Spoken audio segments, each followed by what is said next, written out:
Leo Tolstoy की एक बहुत ही प्रसिद्ध कहानी है। कहते हैं कि पुराने रूस में 3 फकीर बहुत प्रसिद्ध हो गए। वे इतने प्रसिद्ध हो गए कि वहाँ का जो सबसे बड़ा पादरी था उसे उन तीनों फकीरों से बड़ी ईर्ष्या होने लगी, क्योंकि धीरे धीरे लोगों ने चर्च में आना ही बंद कर दिया था। चर्च से लोगों की भीड़ बिल्कुल गायब सी हो गई थी। अब सभी लोगों ने उन 3 फकीरों के पास ही जाना शुरू कर दिया था।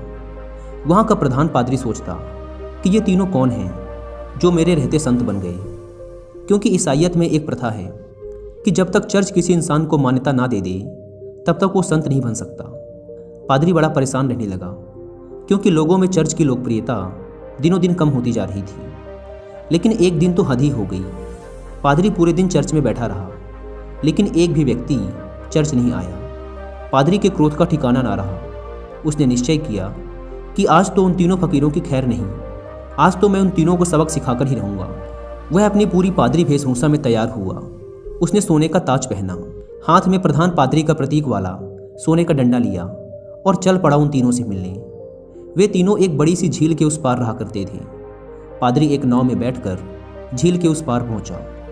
थोड़ा आगे चलने पर उसे एक बड़े से पेड़ के नीचे 3 सीधे साधे से इंसान बैठे हुए दिखाई दिए।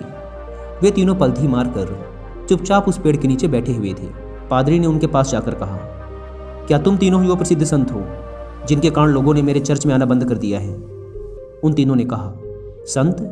अरे नहीं नहीं, हम किस बात के संत? हम संत बनने के लायक नहीं हैं। ये तो यहाँ के लोग कहते हैं कि हम तीनों संत हैं। पता नहीं किसने ये झूठी अफवाह फैला दी, जिसे सुनकर लोगों की भीड़ यहाँ आती है।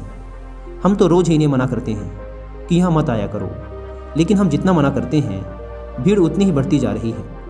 हम इस भीड़ से परेशान हो चुके हैं। ये भीड़ भाड़ हमें रुचती नहीं। हम तो एकांत में ही रहना चाहते हैं। अच्छा हुआ आप आ गए। अब आप ही बचाइए हमें इस भीड़ से। यह सुन वह पादरी तो खुशी से फूला न समाया। सोचने लगा, ये तो बड़े ही भोले लोग निकले। खटिया खड़ी कर दूंगा इन तीनों की। आज तो इन तीनों को लाइन में लगाकर ही जाऊंगा। पादरी ने पूछा, लेकिन तुम तीनों करते क्या हो? उन्होंने कहा, कुछ नहीं, बस इस पेड़ के नीचे बैठकर ईश्वर की प्रार्थना करते हैं। पादरी ने पूछा, बाइबल कहाँ है? उन तीनों ने अपना सिर नीचे झुका लिया। पादरी ने पूछा, क्या हुआ? उन्होंने कहा, अब क्या बताएं आपसे, हम तीनों ही अनपढ़ हैं, हमें पढ़ना नहीं आता। बाइबल रखकर भी क्या करेंगे? यह सुनकर तो वह पादरी और भी खुश हुआ। सोचने लगा, अनपढ़ हैं फिर भी इतने सारे लोगों को बेवकूफ़ बना रखा है। इनकी तो मैं मटिया मेट कर डालूंगा, पूरे शहर के सामने इनकी बेइज्जती करूंगा। पादरी ने पूछा, फिर तुम लोग प्रार्थना कैसे करते हो? चर्च की प्रार्थना तो तुम्हें याद होगी ना? यह सुन उन तीनों ने फिर से अपना सिर नीचे झुका लिया। पादरी ने पूछा, अब क्या हुआ? तुम लोगों ने फिर से अपना सिर नीचे क्यों झुका लिया? उन्होंने कहा, क्या बताएं, बड़ी लज्जा आ रही है आपसे बताते हुए कि हमें प्रार्थना भी नहीं आती। पादरी ने आश्चर्य से कहा, क्या तुम्हें प्रार्थना भी नहीं आती? उन तीनों ने नाम में अपना सिर हिला दिया। पादरी ने कहा, फिर तुम तीनों प्रार्थना करते कैसे हो? उन्होंने कहा, आपके चर्च की प्रार्थना तो बड़ी लंबी चौड़ी है, हम अनपढ़ गवारों को याद ही ना हो पाई, और फिर गलत पढ़ने का कोई मतलब भी नहीं है। इसलिए बहुत सोचने के बाद, बहुत गणित भिड़ाने के बाद हमने अपनी खुद की एक प्रार्थना बना ली। यह सुन पादरी जोर से चिल्लाया, क्या तुमने अपनी खुद की प्रार्थना बना ली? प्रार्थना तो सर्वमान्य होती है, शास्त्रों में लिखी होती है, हजारों हजारों साल पुरानी होती है। जीसस को तो प्रार्थना खुद परमात्मा ने सिखाई थी, लेकिन तुम लोगों ने अपनी खुद की प्रार्थना बना ली। उन्होंने कहा, हमसे बहुत बड़ी गलती हो गई, हमें माफ़ करें। हम अनपढ़ गंवार इंसान, हमें कुछ नहीं पता। अब आप हमें जो प्रार्थना सिखाएंगे हम वही प्रार्थना आज से करेंगे। हम आपके पैर पड़ते हैं, हमसे बहुत बड़ी गलती हो गई, हमें क्षमा करें और आप हमें अपनी वाली प्रार्थना सिखाएं। लेकिन पादरी के मन में भी जिज्ञासा जागी कि देखूं तो इन्होंने कौन सी प्रार्थना बनाई है। पादरी ने कहा, पहले तुम लोग मुझे अपनी प्रार्थना सुनाओ।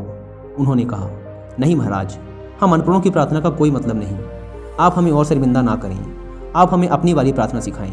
लेकिन पादरी नहीं माना, इसलिए पादरी के बार बार कहने पर आखिर में वो अपनी प्रार्थना सुनाने के लिए राजी हो गए। उन्होंने कहा, हमने बहुत सोचा, बहुत विचार किया, लेकिन हमें कोई प्रार्थना ना सूझी। फिर हमें याद आया कि ईसाईयत में तो भगवान के 3 रूपों को माना गया है, इसलिए हमने इसी पर अपनी प्रार्थना बना दी। अगर आप हमारी प्रार्थना सुनेंगे तो हम पर हंसेंगे। इसके बाद वे तीनों चुप हो गए। पादरी ने कहा, अरे बताओ, नहीं हंसूंगा मैं। उन्होंने कहा, भगवान के 3 रूप हैं, इसलिए हमने प्रार्थना बना दी कि हम भी 3, तुम भी 3, हम पर कृपा करो। यह सुन तो वह गंभीर पादरी भी हंस पड़ा। बोला, जिंदगी में बहुत प्रार्थनाएं सुनी, पर ऐसी प्रार्थना कभी ना सुनी। वह मन ही मन सोचने लगा, बड़े बेवकूफ़ लोग हैं, आज तो इनकी यक्त ठिकाने लगाकर ही जाऊंगा। इन तीनों को मेरे पास चर्च में आना ही पड़ेगा। उन तीनों ने कहा, आप हमारी छोड़िए, अपनी प्रार्थना सिखाइए, हम आज से वही करेंगे। पादरी ने उन्हें चर्च की प्रार्थना सिखानी शुरू की। उन्होंने कहा, एक बार और। पादरी ने फिर सुनाई। उन्होंने कहा, एक बार और। पादरी ने तीसरी बार सुनाई।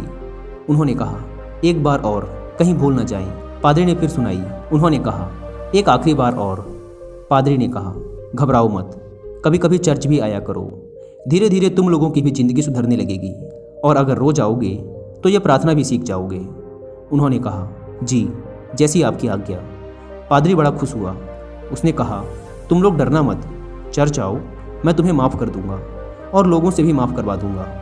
उन्होंने कहा, आपका बहुत बहुत धन्यवाद, आप बड़े महान इंसान हैं। पादरी ने सोचा, चलो एक झंझट छूटी, इन मूर्खों को तो लाइन पे ले आया। वह अपनी नाव पर बैठकर वापस जाने लगा। नाव अभी झील के बीचों बीच पहुंची ही थी कि पीछे से कुछ लोगों के चिल्लाने की आवाज़ आई। पादरी और माझी ने पीछे मुड़कर देखा तो उनकी आंखें फटी की फटी रह गई। वे तीनों पादरी को पुकारते हुए झील के पानी पर दौड़ते हुए चले आ रहे थे। वे तीनों पानी पर ऐसे दौड़ रहे थे मानो कोई जमीन पर दौड़ रहा हो। यह देखकर तो पादरी के हाथ से वह सोने का डंडा छूटकर वही नाव पर गिर गया। यह चमत्कार तो आज तक केवल जीसस ने ही करके दिखाया था। वे तीनों भागते हुए नाव के किनारे आकर खड़े हो गए और पादरी से कहने लगे, आप वो प्रार्थना हमें एक बार और सुना दें, हम उसे भूल रहे हैं। वो कहता है ऐसे शुरू होती है, ये कहता है ऐसे शुरू होती है, मैं कहता हूँ ऐसे शुरू होती है। हम तीनों में बहस शुरू हो चुकी है। अब हम बहस करें या प्रार्थना करें, इसलिए आप हमें वो प्रार्थना एक बार और सुना दें। पादरी ने तो झुककर उनके पैर ही पकड़ लिए और कहने लगा, अब तक जो भी बताया है, जो कुछ भी कहा है, सब कुछ भूल जाओ। तुम्हारी प्रार्थना जीती और मेरी हारी। तुम्हारी प्रार्थना ही श्रेष्ठ है। श्रेष्ठ है क्योंकि वह सुन ली गई है, और सच तो ये है कि अब से मैं भी तुम्हारी वाली ही प्रार्थना करूंगा।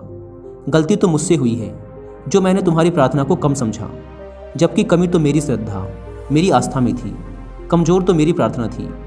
इसलिए आप लोग मुझे क्षमा करें, बड़ा उपकार होगा। वे तीनों फकीर बोलते रहे कि आप एक बार हमें अपनी वाली प्रार्थना और सुना दें, लेकिन वह पादरी चुपचाप अपना सिर नीचे झुकाए वहाँ से चला गया।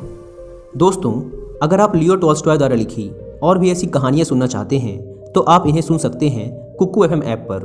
कुकू एफएम इंडिया का लीडिंग ऑडियो बुक प्लेटफॉर्म है, जहां पर आप कहानियों के अलावा self help books, religious books and famous personalities की बायोग्राफीज़ को भी ऑडियो फॉर्मेट में सुन सकते हैं, वो भी अपनी मनपसंद लैंग्वेज में। अगर आप प्ले स्टोर से इस ऐप को डाउनलोड करके इसके 1 ईयर का सब्सक्रिप्शन लेते हैं तो वो आपको पड़ेगा 399 रुपीज़ का, लेकिन आप इसे अवेल कर सकते हैं सिर्फ 199 रुपीज़ में अगर आप यूज़ करते हैं कूपन कोड WI50। लेकिन यह कूपन कोड सिर्फ पहले 250 लोगों के लिए ही वैलिड है, इसलिए देर ना करें। ऐप की link description and pin comment पर दी गई है, एक बार जाकर जरूर चेकआउट करें। लियो टॉल्स्टॉय की यह कहानी हमें सिखाती है कि ये जरूरी नहीं कि हमारे द्वारा की गई प्रार्थना शास्त्रों से ही ली गई हो, वो बहुत प्राचीन ही होनी चाहिए, लाखों लाखों लोगों द्वारा मान्यता प्राप्त होनी चाहिए। अगर हमारी प्रार्थना सच्ची है, सच्चे मन से की गई है, तो वो परमात्मा के द्वारा जरूर सुनी जाएगी, फिर चाहे वो 2 शब्दों की साधारण सी ही प्रार्थना क्यों ना हो। उन 3 साधुओं की कहानी से सीखने को तो हमें यही मिलता है कि हम चाहे कुछ भी करें, लेकिन उसे दिखावे के उद्देश्य से ना करें। हम जब भी किसी काम को करें तो हमारी पूरी आत्मा उस काम में उतर जानी चाहिए, उस काम के प्रति हमारा पूरा समर्पण होना चाहिए। अगर हम हर काम को इसी तल्लीनता के साथ कर पाए तो हर काम में हमारी सफलता निश्चित है, जैसे कि उन 3 साधुओं के साथ हुआ था। उन्होंने अपनी प्रार्थना को इतने समर्पण भाव के साथ किया था कि प्रार्थना उन्होंने नहीं, उनकी आत्मा ने की थी। फिर उनकी प्रार्थना इतनी सच्ची हो गई कि ईश्वर भी उनकी प्रार्थना को सुने बिना ना रह सका।